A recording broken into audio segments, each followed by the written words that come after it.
Hola, hola, buenas tardes, buenos días. Muchísimas gracias por estar acompañándonos en una edición más de Books and Talks, que ya estamos en noviembre, pasa el tiempo volando y precisamente hoy vamos a hablar de tiempo, con Fabián González, que bueno, enseguida nos lo presenta Laura. Y hablamos de gestión del tiempo, productividad, esos temas tan súper interesantes para todos los que somos emprendedores, en especial para nosotros y nosotras. Bueno, pues solamente presentar un poquitín para quien no nos conozca todavía. El proyecto Books and Talks es un proyecto que ya hace unos meses iniciamos con Laura Villarreal, que la tenemos aquí también. Y se trata de poner en el centro autores y libros. Al final es una conversación que queremos tener con los autores sobre pues esos temas tan interesantes y poderles preguntar en directo desde LinkedIn pues cualquier duda que tengamos, poder hablar con ellos, generar esas conversaciones con ellos en vivo y en directo. Entonces, por favor, os pediría que supongo que la transmisión está funcionando, pero si me ponéis en comentarios, sí, está todo funcionando, estamos aquí, pues así nos ayudáis a saber que el directo está funcionando, porque en teoría, pues esto va bien, pero la tecnología ya se sabe. Entonces, decidme, por favor, que sí, que todo es correcto, que bien, ya veo algún comentario. Hola, Joan, muchas gracias. Bien, bienvenidos. Vale, Laura, perfecto. Gracias. Bueno, pues lo que os decía, Books and Talks tiene esta misión y la idea es esto, generar una conversación distendida, que podáis preguntar lo que os apetezca, a Fabián en este caso, que es nuestro invitado de hoy, y os presento un poquitín a Laura para también poneros en contexto para quienes no la conozcáis. Laura, que es la compañera de este proyecto, ella es experta en comunicación, en marca personal. Ella, bueno, si estáis pensando en publicar algún libro, o lo habéis publicado ya, queréis más visibilidad a través de medios de comunicación, ella es la persona ideal para ayudaros a eso. Y también otro tipo de profesionales y empresas, pues les ayuda pues, a tener esa notoriedad, esa imagen de marca a través de medios de comunicación, redes sociales y medios cualquier tipo, sean periódicos, sea prensa digital, televisión, todos los medios de comunicación habidos y por haber. Entonces contactáis con ella y ella os ayuda a eso. Y ya está, no me enrollo más, le cedo la palabra a Laura. Solo recordaros que todas las preguntitas que tengáis para Fabián, que ahora nos lo presenta Laura, las vais dejando en comentarios y las iremos también visualizando aquí en pantalla, ¿vale? Y así él las podrá contestar. Muchísimas gracias y bienvenidos. Gracias.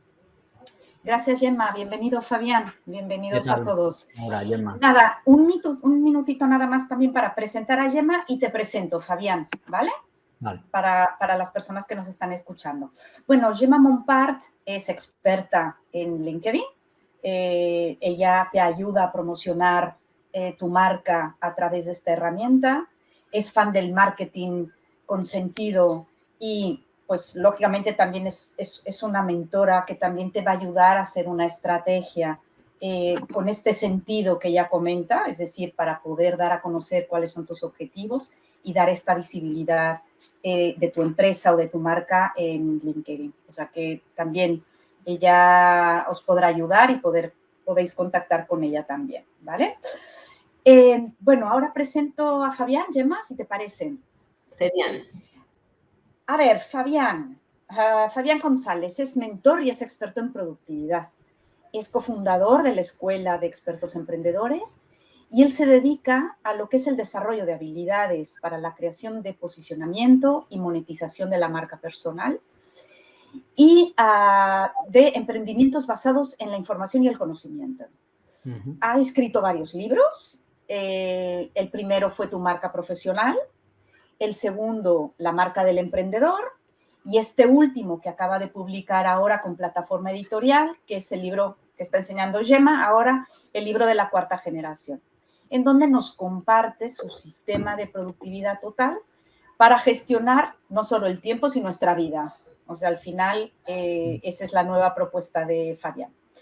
Entonces, Fabián, pues, Gemma, si quieres hacerle la primera pregunta, y bienvenido, Fabián. Gracias, Laura. Encantado de estar acá y gracias por la invitación. Bueno, pues empezamos con una pregunta. Y a mí la primera que se me ocurre, que tal vez es la más lógica, es, Fabián, ¿por qué este libro y por qué cuarta generación? Vale, muy bien. Muy buena pregunta. Pues mira, el libro surge como una respuesta a varias necesidades que yo he venido viendo en las personas con las que suelo trabajar, que son emprendedores, como decía ahora Laura, de la información, del conocimiento, que uno de los factores que impedían que pudieran avanzar en sus proyectos era precisamente la forma de gestionarse. Al ser dueños de su tiempo, al no tener jefes, esto es un reto para muchas personas, el levantarse por la mañana, el empezar un proyecto y el no saber ni siquiera por dónde empezar. Y esto hacía que perdieran mucho tiempo. Entonces, una de las asignaturas que yo enseño en un máster para emprendedores hace 8 años es precisamente la asignatura de cómo gestionar mejor nuestro tiempo, cómo gestionar un proyecto. Y esta parte de la agenda de cuarta generación, pues hacía parte de esa asignatura. Al final la gente quedaba muy contenta, muy agradecida de otros temas, incluso de los que planteaba, y al final decían, oye, lo de la cuarta generación. Y empecé a notar que pues era una cosa que al final a la gente se le quedaba en la cabeza y que había una oportunidad ahí para desarrollar. Y luego la cuarta generación pues viene precisamente de esta idea de poder equilibrar y balancear nuestra vida, llevando la productividad no al terreno de hacer muchas cosas por hacer en el menos tiempo posible, sino el que pudiéramos alinear el tiempo que tenemos con aquellas cosas que son realmente importantes en nuestra vida. Entonces esto ya lo cambia todo, porque no es un hecho de solo gestionar nuestro tiempo. Yo ahí, de hecho, en el subtítulo del libro digo es gestionar tu vida, porque al final nuestro tiempo, lo que hacemos con nuestro tiempo, es lo que hacemos con nuestra vida. Como tú decías al principio, Gemma, el tiempo pasa volando al final. Hay una frase muy buena de Stephen Covey que dice, la vida pasa volando, recuerda que tú eres el piloto. Y al final somos todos los pilotos de esa vida que tenemos que optimizar, que tenemos que gestionar de una mejor manera en nuestras prioridades. Así que por eso ese libro y por eso esta cuarta generación. Ajá, qué bien, qué bien. Bueno, entonces ya nos explicarás un poquito más acerca de este método tuyo, para gestionar el tiempo, que es súper interesante. Bueno, no sé, Laura, voy a ver si hay alguna... Vale, bueno, todavía si no tú tenemos quieres... preguntas en comentarios. Recordad esto, que si queréis hacer preguntas, las hacéis a través de comentarios, ¿vale? Que de eso se trata, de generar esta conversación con Fabián. Si no, nosotras, bueno, como tenemos preguntas preparadas, pues también vamos con ellas. ¿Verdad que sí, Laura? Sí, aquí tenemos bastantes. Fabián, a mí me gustaría saber en sí para ti qué es la productividad. Creo que es básico, ¿no? Para poderlo... O sea, la forma en cómo se entiende la productividad es la idea de hacer muchas cosas en el menor tiempo posible. O sea, soy productivo en función del número de cosas que puedo hacer en un tiempo determinado. Entonces, una persona que en una hora hace 10 es mucho más productiva que en la misma hora hace 5, ¿vale? Okay. Sin embargo, hay que mirar la productividad, para mí, desde mi punto de vista, no se trata de hacer 10, 20, 15, 20, sino hacer aquello que realmente es importante. ¿Y cómo sabemos que es realmente importante? Porque está enfocado, orientado a cosas que son prioritarias para nuestra vida, como son temas de tu salud, tus relaciones, tu familia, tu vida espiritual, tus finanzas, cómo organizas tu proyecto, tu empleo, tu trabajo.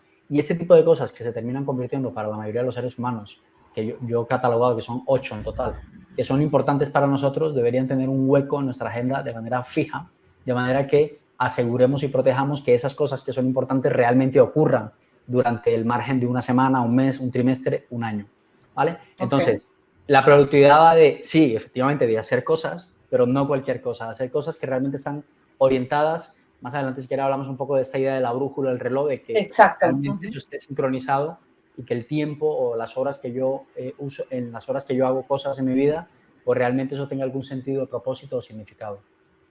Sí, a mí me gustó mucho que en tu libro, bueno, cuando explicas, ¿no? Todo el sistema y tal, que incluso tú también ya vas agendando las reuniones con amigos, por ejemplo. O sea, ¿no? Porque siempre estás posponiendo, bueno, ya tomaremos un café, bueno, ya nos veremos, así que... Y dices, oye, no, o sea, vamos a agendarlo, lo calendariza. Digo, es un simple hecho, pero que me gustó mucho del libro, porque es verdad, ¿no? Muchas veces también nos vamos aislando, y más los que somos emprendedores y autónomos, y dices, no, agendo en mi agenda el café. eso oye, tenemos que quedar, y ese tenemos que quedar termina convirtiéndose en 2 años diciéndonos tenemos que quedar, y al final no quedas. Y así es un reflejo de muchas cosas en nuestra vida. Oye, tengo que hacer este proyecto, tengo que no sé qué, y al final nos termina comiendo el día a día y no hacemos lo que realmente interesa. Exacto, sí, me gustó mucho ese concepto. Fabián, cuando dejamos de hacer cosas, o sea, a ver, si los expresaré, cuando dejamos de hacer cosas importantes o no sabemos priorizar o resulta que nos entretenemos con cosas, ¿no? Lo que le llamamos los ladrones del tiempo, ¿no? Que son cosas que a lo mejor, por lo que tú dices, no son prioritarias, no son las más importantes, pero y luego al final las importantes no tenemos tiempo para ellas y todo esto. ¿Cómo podemos primero identificar cuáles son los ladrones de tiempo que nos roban ese tiempo para poder hacer cosas importantes y cómo podemos gestionarlos, aparcarlos o qué debemos hacer con ellos? Sí, pues mira, ahí justo el libro, digamos, tiene dos partes. Hay una primera parte que nos ayuda a tener primero esa conciencia del tiempo. Mucha gente que ni siquiera es consciente del tiempo que tiene. La gente dice, me gustaría que el día tuviera 25 horas. Desafortunadamente el día tiene las horas que hay y lo curioso es que es democrático porque todo el mundo tiene las mismas horas. Nadie tiene más, nadie tiene menos. Y la pregunta que nos tenemos que hacer es cómo hay personas que con las mismas horas generan mucho más valor y son más productivas cuando es una cosa muy democrática. Entonces, esta primera parte de ser conscientes de cuánto vale nuestro tiempo, de que tiene un valor, de que no es recuperable y de que lo que más podemos aspirar es a gestionarlo mejor, nos hace ser conscientes de dos cosas. La primera, que antes que meter tengo que sacar. Y aquí va el tema de los ladrones de tiempo. Es decir, la gente desafortunadamente se nos ha vendido la idea de que para ser más productivos tenemos que meter más herramientas, más aplicaciones, más sistemas, más estructuras. Y es verdad, pero esto va después. Lo primero es saca cosas. Yo le llamo los cronófagos del tiempo, a esos ladrones del tiempo. Saca todos esos objetos, todas esas distracciones, todas esas personas o actividades que hacen que nuestro tiempo se lastre. Entonces, yo no puedo meter nada en esa agenda, en ese tiempo, si antes no he alivianado mi carga para estar preparado. Entonces, soy consciente primero de ello, elimino esos ladrones del tiempo, poniendo, al final, ¿qué es un ladrón del tiempo? Algo que roba nuestra atención. En realidad, casi que podríamos definir que nuestra atención es como el valor último al que tenemos que cuidar para gestionar mejor nuestro tiempo. De hecho, en estos días escuchaba una frase muy bonita que decía que el nuevo coeficiente intelectual se llama atención. Fíjate, qué curioso. Es decir, de nada sirve que seas súper inteligente si tu atención está distraída constantemente. Entonces, el nuevo coeficiente intelectual es la atención, ¿vale? Entonces, tenemos que estar como muy centrados en la idea de que si mi atención está centrada, si soy consciente de cuánto vale mi tiempo, ahora sí que estaría dispuesto a empezar a incorporar nuevos sistemas que se adapten a mí, porque no es que yo me tengo que adaptar al sistema, sino que el sistema se adapte a mi forma, a mi estilo, a mi cronotipo, que también hay otras cosas que hablan de los cronotipos. Hay personas que son más búho, hay personas que son más alondras. Toda esta filosofía que habla del tiempo, cómo se puede adaptar una nueva herramienta a mí. Y eso es lo que la metodología ofrece, como que se puede adaptar a cualquier persona independientemente de cuál sea su estilo de manejo o la forma en cómo se comportan sus hábitos diarios. Entonces, quita esos ladrones del tiempo, empezar por ahí. Hay objetos, hay personas. Bueno, yo tengo incluso dentro del libro un test de adición a la tecnología, que es uno de los elementos que son impulsadores de la productividad, pero al mismo tiempo se pueden convertir en un lastre. El poder saber cómo optimizar esto para que no distraiga nuestra atención, que es ese elemento clave que tenemos que conservar. O sea, pero por ejemplo, ahí con el móvil o con redes sociales, es decir, oye, yo me marco 1 hora al día, ¿no? Para revisar redes y no lo vuelvo a abrir más. O sea, ¿sería un poco la idea? Sí, por ejemplo, si nos vamos con el móvil, una de las ideas que a mí, por ejemplo, yo, por ejemplo, miro redes sociales, yo estoy en redes sociales, tengo WhatsApp, comunicación con clientes, o sea, el teléfono es un artículo que yo uso mucho, pero tengo que cuidarme de mí mismo porque las distracciones pueden hacer que pierda ese carril. Entonces, tener horarios en el que los miro. Yo, por ejemplo, todo el tema WhatsApp, teléfonos y correo electrónico, lo hago 1 hora por la mañana, 1 hora por la tarde y no más. Si me entrara un mensaje ahora, por ejemplo, probablemente el día de responderlo sea mañana, no en este momento, porque ahora estoy en otra cosa. Entonces, esa forma de gestionar, y nadie se me ha quedado nunca pendiente de responder, eso sí te lo digo, y siempre en el margen, mi bandeja de entrada todos los días está limpia, no tengo nada acumulado. Entonces, esto me permite estar como muy por encima de eso, dando respuesta a todo, pero haciéndolo en el tiempo que he destinado para ello y no en el momento en el que yo reacciono cuando me entra, porque al final termino teniendo una actitud muy reactiva a todo lo que me llega y esa reactividad constante me hace perder de vista esa atención que necesito para este libro en concreto que estoy escribiendo o para esa entrevista en concreto que estoy atendiendo o para esta relación de pareja a la que estoy nutriendo. ¿Cómo puede ser que un teléfono me distraiga de una conversación que tengo presencial con mi esposa, por ejemplo? Este tipo de cosas, cuando somos capaces, hay gente que crea urnas de cristal para ponerlo y no escucharlo, ponerlo abajo. Hay un montón de cosas que se pueden hacer, pero lo primero es ser consciente de que esto puede impulsar mi productividad como puede lastrarla también. Y como yo ya sé, por ejemplo, hay aplicaciones en el teléfono de redes sociales. Yo soy, por ejemplo, muy consumidor de TikTok, por ejemplo, es una red social que consumo 15 minutos al día. Y tiene un reloj que cuando se bloquea ya no me deja ver más TikTok. Entonces, porque sé que me quedaría mucho más tiempo viendo. Ya. Tú te quedarías. Exactamente. Entonces, tiene esta cosa en el que, como soy consciente de mi propia debilidad en cuanto a esa situación, me protejo de mí mismo con este tipo de cosas.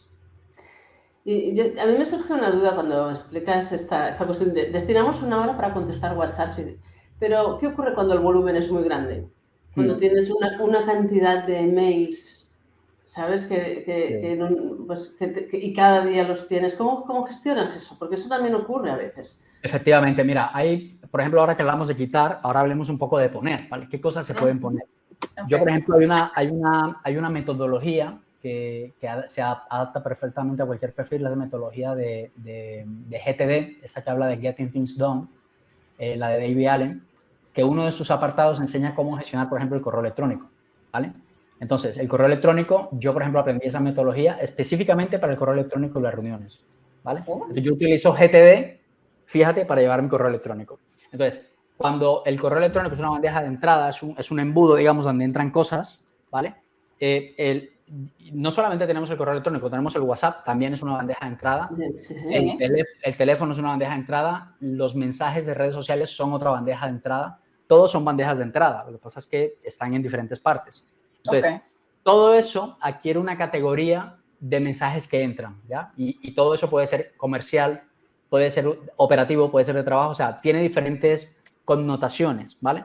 Entonces, hay dos formas de hacerlo. Una es decir, oye, voy a estar en modo comercial 1 hora y todo lo que sea comercial voy a atender solamente esos mensajes. Por ejemplo, la metodología GTD, una cosa que tienes que tú coges y vas sin leer, poniéndole a una carpeta, digamos, a cada temática, esto es comercial, esto es operativo, lo vas administrando. Y dices, los lunes me dedico a comercial, los martes me dedico a operativo. Entonces, casi que segmentas por temáticas los correos electrónicos, independientemente si llevan 2 o 3 días en tu bandeja de entrada, ¿vale? Es un sistema, a mucha gente le funciona, yo lo he usado, a mí me gusta más ir en modo apisonadora. El modo apisonadora es lo que tenga, lo resuelvo, pum, pum, pum, pum, pum, y me dejo la bandeja limpia.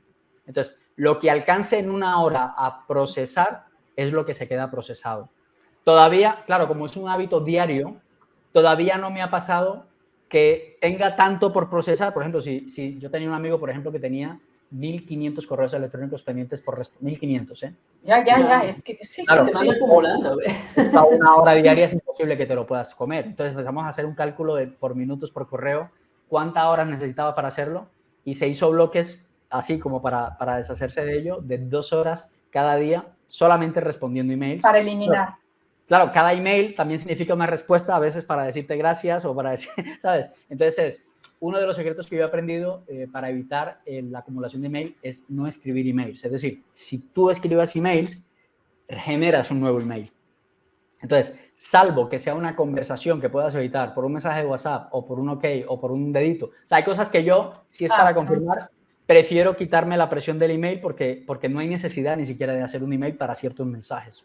Entonces, es la forma en cómo tú vas optimizando. Como te digo, como no he logrado ese acúmulo que me diga, tengo que hacer, mi amigo tomó medidas, digamos, no tradicionales y al final se pudo quedar en una media de unos 60, 50 emails en su bandeja de entrada cada día. Empezó a delegar, buscó personas que le ayudaran, empezó a organizar las carpetas, alguien que le hiciera los filtros para que pudiera organizar, y esa es la forma en cómo reaccionas cuando ya tienes el elefante, que es muy difícil de masticar. Pero en este caso, yo lo que digo es, modo apisonadora, si te entran 10, 15 mensajes al día, en cuestión de 1 hora, seguramente que 10 te los quitas para decir OK, mirar un Excel o lo que sea, pero es mucho más fácil de procesar cuando se vuelve un hábito diario. Pero digamos, esos mails, digamos, tipo apisonadora, que tienes, no sé, 15 mensajes, sí. ¿Los resuelves en ese momento o los pasas como a un listado para dar seguimiento? Yo lo resuelvo, por lo menos, o sea, te estoy hablando de las dos formas. La forma GTD tradicional es organizo, y como tengo un día para cada cosa, me dedico solamente a cada carpeta. Vale. Otra, me dedico 100% a eso porque sé que esa hora que tengo disponible para responder, tengo que ir, que es una cosa también muy interesante, lo que llaman la ley de Parkinson, las cosas se toman el tiempo que uno destina para ello, ¿vale? Eso es una ley que habla que si, por ejemplo, yo te pidiera que resuelvas ese email en 5 minutos o si tienes una semana para resolverlo, al final terminas resolviéndolo en una semana, ¿vale? Vale. Porque me tomo el tiempo que tengo para ello, ¿vale? Okay. Entonces, cuando tú sabes que en tu día solo tienes una hora para mirar emails, tu modo de concentración para responder emails no es el mismo a que si sabes que tienes toda la mañana. Sí, ¿vale? exacto. O sea, tú dices, como tengo toda la mañana, pues ya responderé. O ya me lo haré. estoy haciendo una cosa, o lo hago mañana. Pero como sé que tengo una hora cada día, el modo apisonadora es, pum, venga, ¿qué sale? Siguiente. Es como, yo lo veo como los pilotos de Fórmula 1, ¿no? Tú cuando tú no eres piloto de Fórmula 1, tú vas conduciendo, hablas por teléfono, escuchas música, hablas con la persona al lado y vas a una velocidad entre 80 y 120 kilómetros por hora. Si tú eres piloto de Fórmula 1, no puedes hacer eso. Tú tienes visión de túnel, estás solamente enfocado en conducir y eso hace que vaya muchísimo más rápido y mucho más concentrado. Pues es básicamente lo mismo, pero en modo correo electrónico. Es como, no tengo tiempo ni para mirar teléfonos, no tengo tiempo ni para interrupciones, no tengo tiempo ni para mirar notificaciones, tengo una hora para responder esa bandeja de entrada con los 10 correos que tengo. Entonces, ese es el modo que yo uso apisonadora, que me ayuda a ser mucho más rápido. Una buena metáfora. Mucho más eficiente, sí. Bueno, aquí Juan nos dice esto, ahora mismo os estoy siguiendo y tengo 3 pestañas abiertas. Ahí está. Voy revisando. Ese no es el modo, no es el modo Fórmula 1, ¿eh? Sí. Que voy revisando, aparte de alguna ojeadita al móvil. De hecho, en las clases que nosotros tenemos online, que proliferaron a partir de la pandemia, una de las cosas que siempre pedimos a los alumnos es tener cámara abierta, siempre cámara abierta, notificaciones cerradas. ¿Por qué? Porque se ha comprobado que cuando una persona tiene la cámara abierta presta mucho más atención que cuando no tiene la cámara abierta. Sí. ¿Por qué? Porque está haciendo otra cosa. Su foco está en otra cosa, su atención está en otra cosa, tiene otras pestañas abiertas y mientras escucha está haciendo otra cosa. O sea, el nivel de concentración no es el mismo. Por eso digo la atención. La atención es el nuevo coeficiente intelectual, chicas. Bueno, pues a ver, aquí al final se trata de eso, desde mi punto de vista es eso, es decir, si tú estás haciendo algo e intentas hacer 3 cosas a la vez, al menos lo que me pasa a mí es que no hago ninguna, o sea, no me quedo con nada, estoy intentando escuchar, pero luego no se me queda grabado nada de lo que he escuchado. Entonces, al final, tampoco me sirve a mí personalmente. Y eso, bueno, pues que en el caso de las mujeres, ahí está y eso dice, exacto, pero que son muy buenas. Sí, pero yo no me siento identificada con eso. Pero yo creo, perdona, no, Fabián, termina y hago un comentario sobre esto. O sea, yo no dudo que tengan esa facilidad, incluso más que los hombres, en hacerlo. Yo veo a mi mujer y puedo ver la diferencia. Pero es verdad que si te pones a analizar el nivel de profundidad, de concentración, de foco en esa actividad, no es óptima. O sea, es un 80% aquí, un 70% acá, un 20% aquí, en plan como, bueno, tengo cuidado de esto. Pero no se queda en nivel óptimo las 3 cosas al mismo tiempo. Eso está claro. Sí. A mí, por ejemplo, a mí me pasó mucho en el teletrabajo, bueno, con la pandemia, ¿no? Que tenía, pues, a los niños aquí porque no había escuela. Y era una sensación de que no llegaba nada, o sea, porque me sabía mal que estuvieran ahí solos, que nadie hablara con ellos, pero tenía que trabajar, pero tenía que, ¿no? Hacer llamadas, o sea, era una sensación. Impresionante. Sí, y bueno, y era un poco de las preguntas que tenía yo aquí también, era como esto también, ¿no? O sea, mucha gente que sigue teletrabajando, el cómo diferenciar la parte profesional de tus horas de trabajo con estar en casa, pero luego con el tema de, ¿no? Si viene la pareja o la familia o los hijos, es complicado, porque es que yo siento que luego trabajo mucho más. Es tan complicado que, mira, yo ahora soy en el podcast el que tengo Marca Profesional, he entrevistado a 15 directores de recursos humanos de empresas de más de 300 personas. Sí. Están encontrando 2 cosas.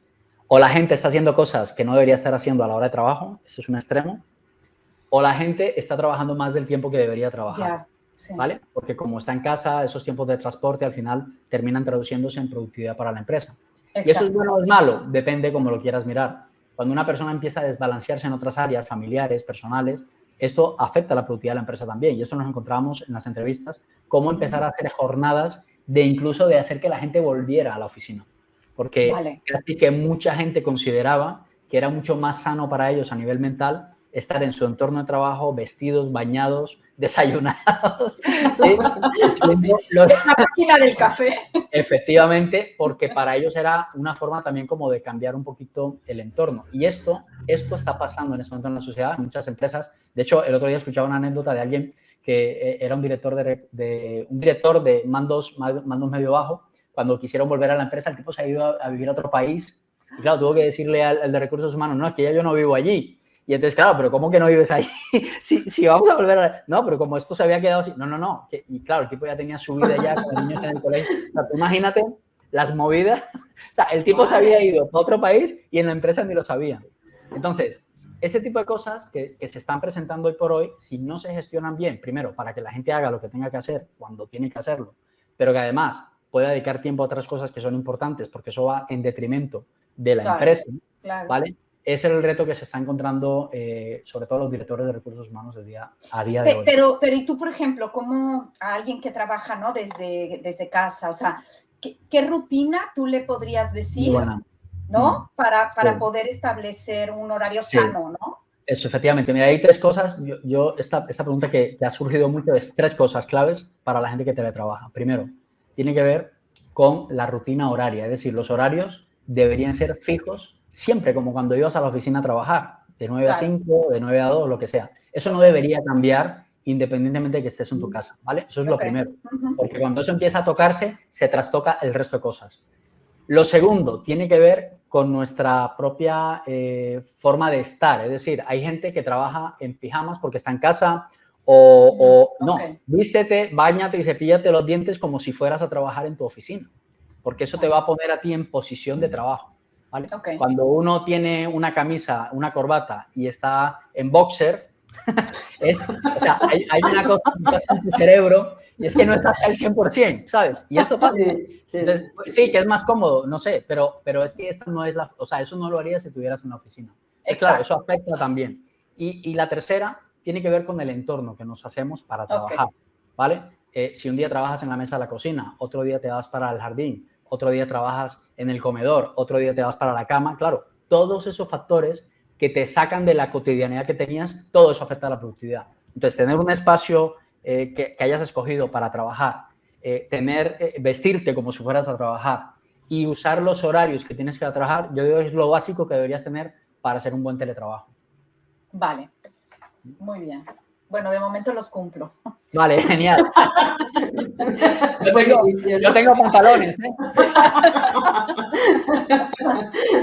Muy bien, muy bien. Bueno, muy bueno, gracias, Fabián. Vale. Bueno, hablábamos de la brújula y el reloj, ¿verdad? Antes hacía un momentito, Fabián, ¿nos cuentas un poquitín más esto? ¿Qué es la brújula, el reloj? Cuéntanos. Mira, el concepto de agenda de cuarta generación surge por primera vez en el libro de Stephen Covey, Los 7 hábitos de la gente altamente efectiva, un libro bestseller de management, todavía el más vendido de la historia.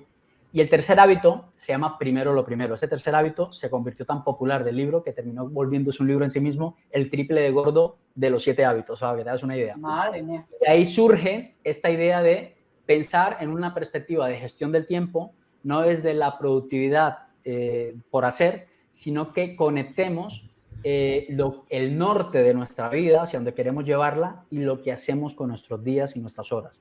Entonces, fue revolucionario porque, por ejemplo, la primera generación, que eran los POSITs, hablaba de hacer listas de tareas, hacer cosas, hacer. Y claro, se popularizó, la gente lo usa. Yo, de hecho, a veces uso lista de tareas, pero la gente lo popularizó tanto que tenía la sensación de ocupación y de logro cuando llevaba las POSITs. Se decía, como he hecho todo lo que había en la lista, pues no, he sido productivo. Y resulta que no tenía en cuenta que esas actividades podrían ser actividades prioritarias importantes o necesariamente que no producen ningún tipo de valor. Luego la segunda generación lleva las agendas tradicionales, las del Corte Inglés, las que tienen una perspectiva de 9 de la mañana a 5 de la tarde, que tienen una connotación muy laboral, porque si tú ves, van de 9 a 5, o sea, no hay más día en el día. De lunes a viernes. Y los sábados y los domingos es media página, ¿sabes? Es una perspectiva súper laboral. Bueno, lo mismo, pasaba la lista de tareas a un día concreto, a una hora concreta, pero seguíamos sin saber si eso realmente era una actividad que de hecho tenía que hacerse o no, podría no hacerse y no pasaría nada en tu vida.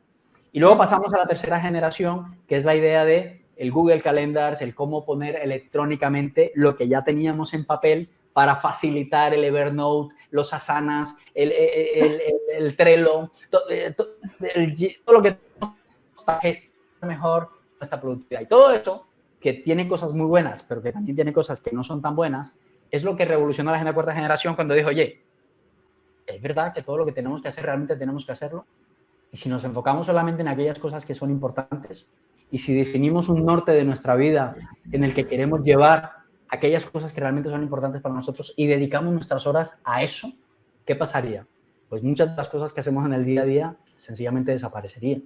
Entonces, la brújula lo que plantea es el norte. De hecho, el libro, lo que intenté hacer era mostrar como la idea de una brújula y un reloj, ¿no? Como decir, tu brújula marca tu destino, marca lo que tú has establecido como persona, tu misión, tu visión, tus valores, tus áreas, tus roles como esposo, como padre, como empleado, como trabajador, como parte de una comunidad. Es decir, todos tus roles, y que cada uno de esos roles tuviera un objetivo concreto en el que tú quisieras que algo pasara en tu vida, ese sentido de propósito y significado. Y ahora el reloj es la que me va a asegurar que cada cosa que haga me conecta con esa brújula, ¿vale?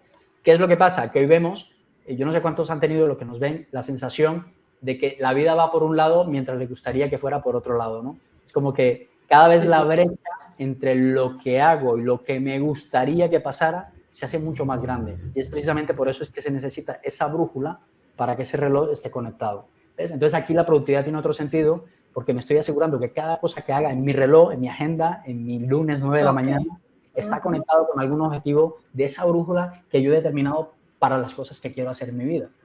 ¿Qué vemos hoy? Que estas herramientas, primera, segunda, tercera generación, no hay brújula. Tú ves un Google Calendar. ¿Dónde está la brújula del Google Calendar? Si son reuniones y actividades que no sabes si están conectadas con algo que es importante en tu vida. ¿Cuántas veces ves tu misión de vida durante la semana? ¿Cuántos objetivos tienes en tu proyecto personal de trabajo? No, la gente no sabe, no se lo pregunta, ni se lo plantea. Simplemente hace y ya está. Automatismo. Hacer. Bueno, me tengo que... Y para un momento y piensa, oye, ¿eso está conectado con algo importante en tu vida? Porque el día que te plantees eso, vas a tener la crisis de los 40. Vas a decir, Dios mío, ¿qué estoy haciendo con mi vida? Y esa es la importancia de tener esa brújula que nosotros podemos orientar todos nuestros esfuerzos en esa dirección. Y eso pasa, Fabián, por renunciar, por saber decir que no también, ¿no? A muchas cosas, porque si no, o sea, al final es, esto tiene sentido, va en la dirección de mi propósito, de lo que yo quiero para mi vida. Entonces ahí está también ese análisis y no incorporarlo todo como algo que hay que hacer. Sí, es como la frase, ¿no?, que dice, cuando tienes un fuerte sí, que sabes a qué quieres realmente conseguir, es mucho más fácil decir que no. ¿Sí? Cuando decimos fácilmente que no, cuando decimos fácilmente que sí a muchas cosas, es porque evidentemente no tenemos claridad acerca de las cosas que realmente queremos conseguir en nuestra vida. Y esta es la importancia. Se facilita mucho decir que no a algo cuando tienes claro lo que quieres hacer. Bueno, y que también, no sé, a mí también me pasa, ¿no? Que también que trabajas, ¿no?, por tu cuenta, etcétera, y que muchas veces quieres decir a todo, porque no, al final esta incertidumbre de no, o sea, no tienes una nómina que la vas a tener cada mes. Sí. Y al final a mí me pasa que digo que sí a muchos proyectos con este miedo de decir, oye, pues mejor los hago ahora porque a lo mejor en 4 meses no lo sé. Efectivamente. Si tendré o no. Sí, entonces, claro, hay momentos que te desbordas. Te desbordas o te secas, porque al final es como un proceso, la vida del emprendedor, es que esa es la vida del emprendedor. Ya. La incertidumbre constante, aprender a vivir con ella y en medio de esa incertidumbre trazar planes e ideas que nos permitan tener cierta sensación de control en la que podemos actuar de cierta manera.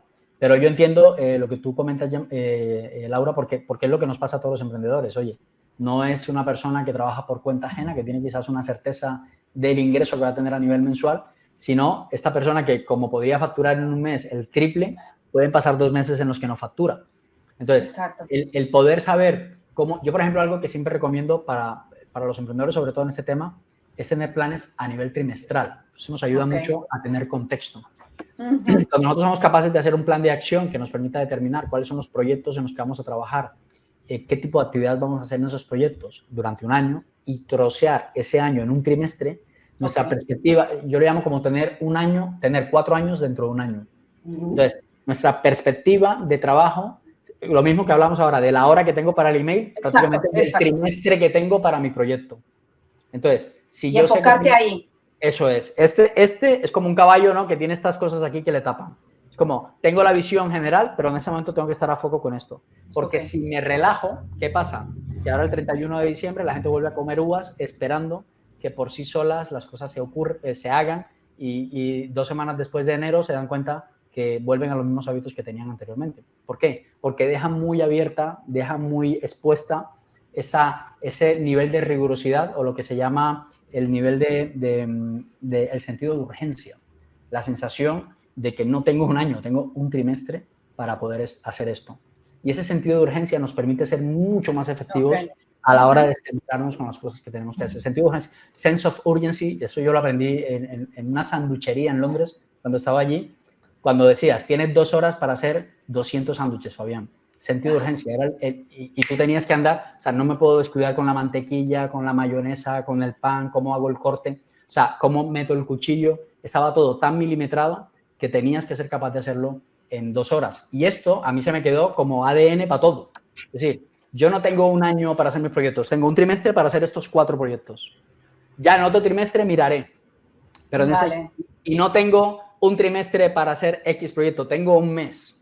Entonces, en esta medida, yo voy centrando mi atención al punto de llegar al lunes a las 9 de la mañana con aquello que tengo que hacer.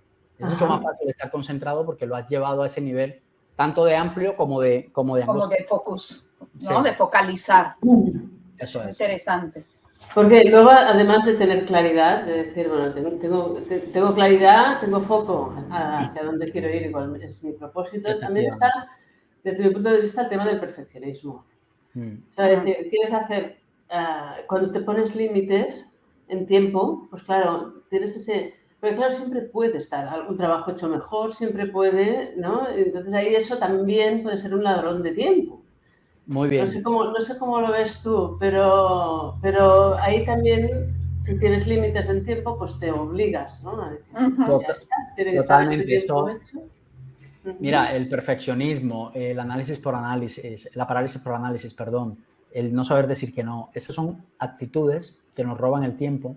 Una de las cosas que yo he descubierto con el tiempo del perfeccionismo, que yo me consideraba una persona perfeccionista, que a veces atrasaba las cosas, las dilataba, porque me daba como que todavía no está preparado, lo que empecé a notar, por lo menos en mi caso y con muchas personas que he visto este factor, es el hecho de que realmente lo que hay en el fondo es un miedo a exponerse a que aquello que vas a sacar realmente sea algo que sea útil y sirva.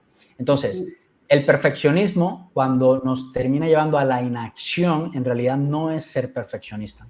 Porque en realidad ser perfeccionista es el hecho de que cuando haces algo y lo mejoras en la acción, es cuando lo vas perfeccionando. Eso es un perfeccionista, ¿vale? Entonces, un perfeccionista es una persona que ante la incertidumbre de saber si eso va a funcionar, prueba, mejora, mejora, prueba, mejora. Está perfeccionando.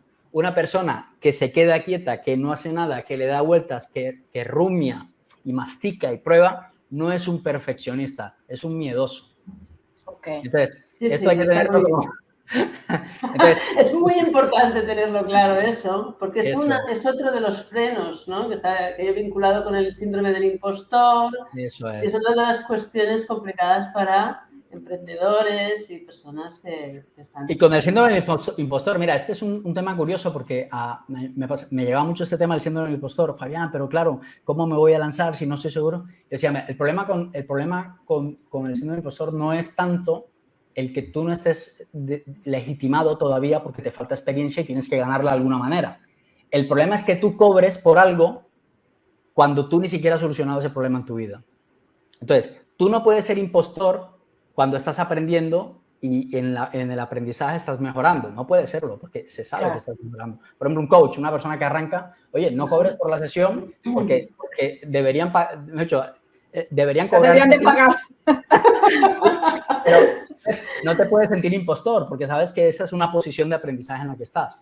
Te vas a sentir impostor cuando cobras a alguien por un servicio o producto de una situación particular que tú ni siquiera has resuelto en tu vida. Entonces, ahí sí, evidentemente, si yo digo, yo te voy a enseñar a ser rico y yo estoy quebrado, claro, el síndrome del impostor, por más que te laves el cerebro, es que vas a ser un impostor. No es que tengas el síndrome del impostor, es que eres un impostor.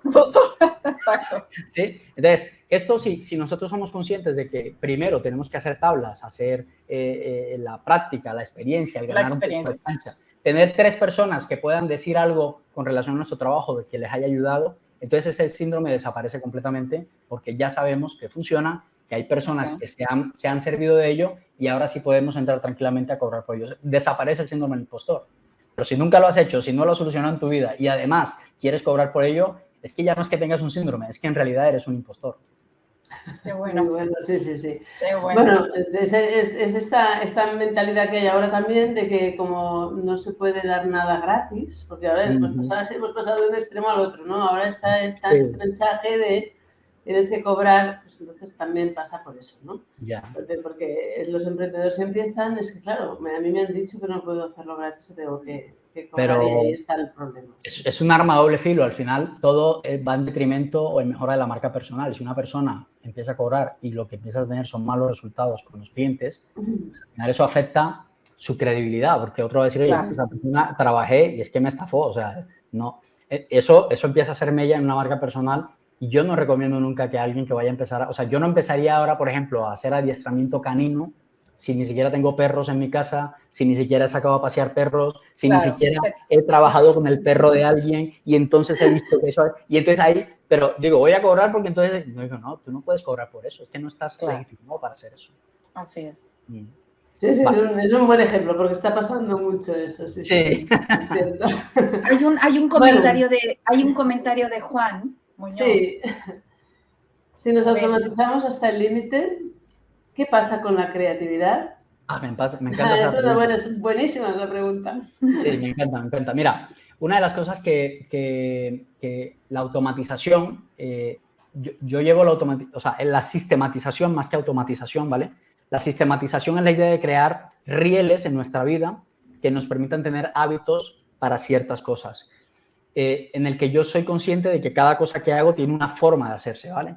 Automatizar es como ir de manera, como en piloto automático, ¿vale? Entonces, primero está la sistematización y luego viene la automatización, ¿vale? Son 2 cosas que van, no es lo mismo, ¿vale? Yo sí creo un sistema y luego hago que eso se automatice. Por ejemplo, yo creo un sistema para mandar emails y luego busco un proveedor de servicio que mande el mail automáticamente, no lo tengo que mandar yo, ¿vale? Pero yo podría tener el sistema y no tenerlo automatizado, ¿vale? ¿Se entiende la diferencia? Entonces, yo podría entrar en automatización si siento que eso me ayuda a aumentar mi productividad. Es decir, soy una persona que todos los días se levanta a la misma hora, empieza con las mismas rutinas, eso está automatizado. Casi que la forma en donde encuentro la ropa, lo que me pongo ese día, está automatizado. Es como que ya ni tengo que pensar. La creatividad se fortalece cuando hay automatización. ¿Por qué? Porque no tengo que pensar mucho. Entonces, libera mi mente de preocupaciones, de retos, de cosas, o sea, es como si estuviera vaciando mi mente constantemente para que haya espacio a la creatividad. Entonces, no riñe la creatividad con la sistematización, no riñe. Para mí, de hecho, se es mucho más creativo cuando tengo la posibilidad de tener mi mente tan clara y tan limpia que puede pensar de manera creativa constantemente. Eso pasa mucho, por ejemplo, en profesiones como publicistas, gente que se dedica al tema del diseño, que la creatividad está asociada al desorden, ¿no? Es como que soy creativo, por lo tanto, mi escritorio es un desorden, no sé dónde están las cosas, se me ocurre una cosa y de repente voy con el equipo diciéndole lo que tiene que hacer cuando podía habérselo dicho 3 días antes, ¿vale? Entonces, empiezo a crear caos supuestamente porque soy creativo. No tiene que reñir. Tú puedes ser una persona creativa que lleva sus ideas en punto. Yo conocí a una persona que era inventor, de hecho es catalán y me acuerdo, se llama, de hecho el nombre, creo que era Pep Torres su nombre, y me decía, Fabián, yo tengo un sistema para generar inventos. Entonces, me contaba anécdotas. Yo sistematizo la forma de crear. Entonces, si yo no tuviera un sistema, me costaría mucho trabajo. De hecho, me contaba una anécdota, a veces cuando iba a una empresa, le pedían una cosa nueva, innovadora, y él decía, a la primera yo sabía lo que tenía que decir. Pero claro, si lo decía enseguida, no la valoraba. Entonces yo les pedía 15 días para darles lo que ya sabía que íbamos a hacer, para que decir, wow, ¿cómo lo has pensado? Y decía, no, mi sistema era tan efectivo que yo a la primera podría verlo. Entonces, fíjate que una persona que es inventora, que es creativa, al final, en el fondo, lo que tiene es un sistema para poder generar esa creatividad. Bueno, al final, la creatividad también es un hábito, es de cierto modo un hábito que se entrena. Yo estoy de acuerdo, o sea, yo estoy de acuerdo, por ejemplo, el tema de escribir un libro, hay dos formas de escribir un libro, voy escribiendo todos los días lo que se me ocurre, en el momento en que se me ocurre, y voy haciendo trazos del libro o hago un plan de libro y estructuro unos bloques horarios para escribir y forzarme a pensar. Yo creo más en el segundo se acaban los libros, en el primero probablemente pase muchos años y el libro nunca vea la luz. Y luego además tienes un montón de ideas desordenadas Eso que es. ¿cómo hago con todo esto, no? Entonces, Cuesta más trabajo ordenarlo que otra cosa. Claro, ya no tienes forma. En cambio, cuando tienes un plan premeditado y estableces un horario concreto en el que vas a, de alguna manera, forzarte, es verdad que es como que a veces no sale lo mismo un día que otro, pero es como que mi mente aprende a que a esa hora del día yo estoy en modo libro y por lo tanto las ideas, los conceptos y las cosas que van pasando durante el día, oye, una idea, pum, lista de notas. Oye, otra idea, lista de notas. Día siguiente, momento libro. Oye, ¿cuál fue la nota que saqué ayer de este libro? Voy a ir aquí. ¿Ves? Es un sistema para ser creativo. Sí. Buenísimo el consejo. Buenísimo. Qué bueno, sí. Muy bueno, la verdad que sí. Bueno. No sé si hay alguna preguntilla. ¿Tú tienes alguna más, Laura, por aquí? A ver, déjame repasar aquí, porque en principio ya hemos resuelto, o sea, de alguna forma o de otra, con las contestaciones de Fabián, ya fuimos resolviendo, ¿no? De los hábitos para ser más productivos, tal vez. O sea, que así como para ir cerrando, ¿no? Sí. Es decir, a ver qué hábitos en nuestro día a día podemos incorporar para que nos ayude, pues eso, a ser más productivos. Sí.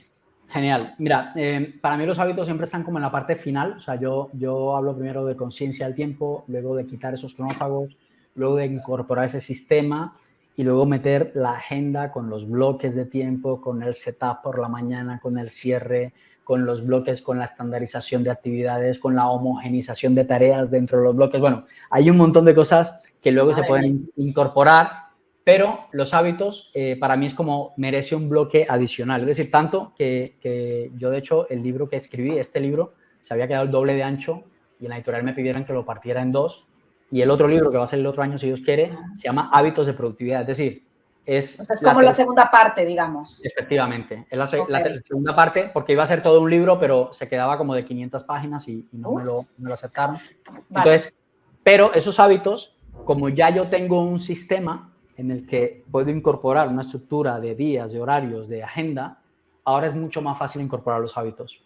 Para mí es como poner en una masa de pizza el pepperoni, el queso. Ahora sí puedes añadir eso, ¿vale? Porque ahora tienes una masa, tienes un sistema para realizar esa masa, sabes qué pizza te quieres comer, sabes en qué horno la vas a preparar y ahora los ingredientes, los toppings, pues es una cosa que puede variar y puede cambiar. Ahí es donde están las herramientas, los tools, los asanas, todo esto. ¿Vale? Todo esto viene como topping al final. Y estos hábitos se incorporan dentro del sistema. Cuando yo no tengo el sistema, incorporo hábitos, tú imagínate la mazamorra que empiezas a crear allí. O sea, tienes ahí, o sea, no se sabe si es una pasta, una pizza o una lasaña. Eso es un desastre y es el caos de la productividad. Es decir, soy menos productivo ahora que uso herramientas que antes cuando no usaba ninguna herramienta. Me toma más tiempo actualizar una herramienta que hacer lo que digo que estoy haciendo en la herramienta. O sea, es un despropósito. Entonces, si yo ya sé cuál es la estructura del sistema, digo, venga, hábitos de productividad. El hábito de parar cada 20 minutos, hábito Pomodoro. Cada 20 minutos para resetear, ¿vale? Genial, eso es un hábito. Por ejemplo, yo lo uso cada 25 minutos, hago pausas, me pongo de pie, estiro el cuerpo, 5 minutos y vuelvo y me siento. Es un hábito que puedo incorporar. ¿Es para todo el mundo? No es para todo el mundo, ¿vale? Pero bueno, yo lo incorporo dentro del supermercado de hábitos, me pongo ese. El hábito de levantarse temprano a las 5 de la mañana, porque Robin Sharma tiene un club de 5 de la mañana. Genial, venga, vamos a ponernos a ver cómo nos queda este hábito. Pues lo puedo incorporar porque ya tengo un sistema. Ok.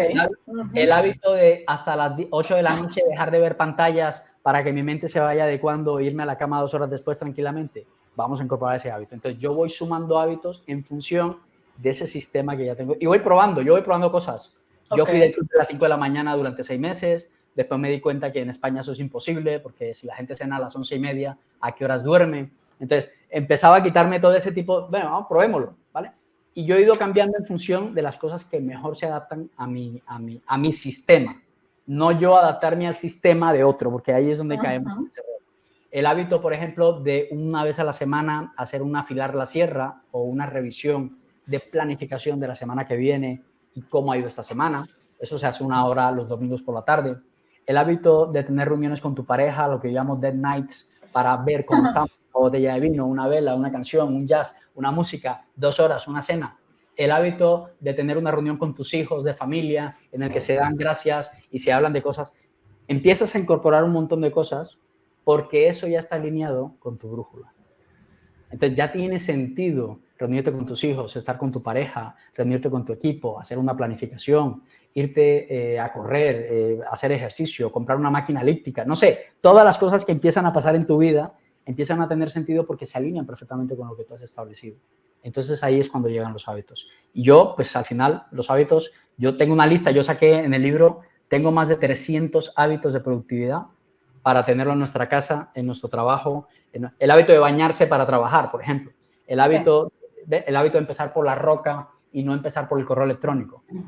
Todos esos son hábitos que se van incorporando, que se van probando, que se van dejando también, porque hay cosas que al final, no sé, cuando mis hijos ya estén grandes, de pronto ya no haremos reuniones de familia, esto ya no es un hábito que habrá que tener, ¿sabes? Entonces, esto se va incorporando, pero el sistema se mantiene. El sistema sigue siendo exactamente el mismo. Y al final está en equilibrio, que es lo que empezábamos esta conversación con el tema del equilibrio, ¿no? Es decir, bueno, todo tiene su espacio. Todos los aspectos de nuestra vida tienen su espacio y tenemos la consciencia de que le dedicamos ese tiempo necesario para cuidar esos aspectos y poder estar bien y en equilibrio. Me encanta. Me gusta mucho, Fabián, toda esa idea y esos conceptos. Muchas gracias. Pues vamos terminando. Ya no hay ninguna más pregunta. No, de momento en los comentarios no. Si quieres podemos ir cerrando, si os parece bien. Pues sí, yo sobre todo pues muchísimas gracias a Fabián. Ha sido un rato muy agradable y muy productivo. Exacto. Y sobre todo, si queréis, pues eso, leer y comprar su libro, lo tenéis accesible en la web. Aquí os estamos dejando la dirección donde podéis encontrarlo, el título del libro, la agenda de cuarta generación de Fabián y la dirección web, www.fabiangonzalezh.com. Y desde ahí tenéis acceso para poderlo comprar. Y por mi parte, pues nada más. Muchísimas gracias a todos los que habéis asistido en directo, los que nos vais a ver en diferido. Y vamos a tener también, pues eso, esta grabación publicada en YouTube para quien se la queréis revisar y personas que no hayáis podido estar. Y por mi parte, todo eso. Muchas gracias. Gracias, Fabián. Nada, un placer a todos. Gracias por vuestro tiempo, por vuestra atención, por las preguntas. Y nada, invitar a la gente a que si quiere seguir en contacto con el contenido, con lo que hablamos de la agenda, pues en la web, fabiangonzalezh.com, o en redes sociales también como @FabianGonzalezH, TikTok, YouTube, Instagram, Twitter es exactamente igual en todas. Así que bueno, por ahí nos vemos y seguimos en contacto. Ahí tenemos algunos comentarios que nos despiden. Gracias, Raquel. Muchas gracias, Nico. Gracias. Juan Muñoz, muchas gracias. Bueno, muchísimas gracias a todos. Hasta nuestro próximo Books and Talks, que será el mes que viene, el 15 de diciembre. Muy bien. Gracias. Chao. Gracias.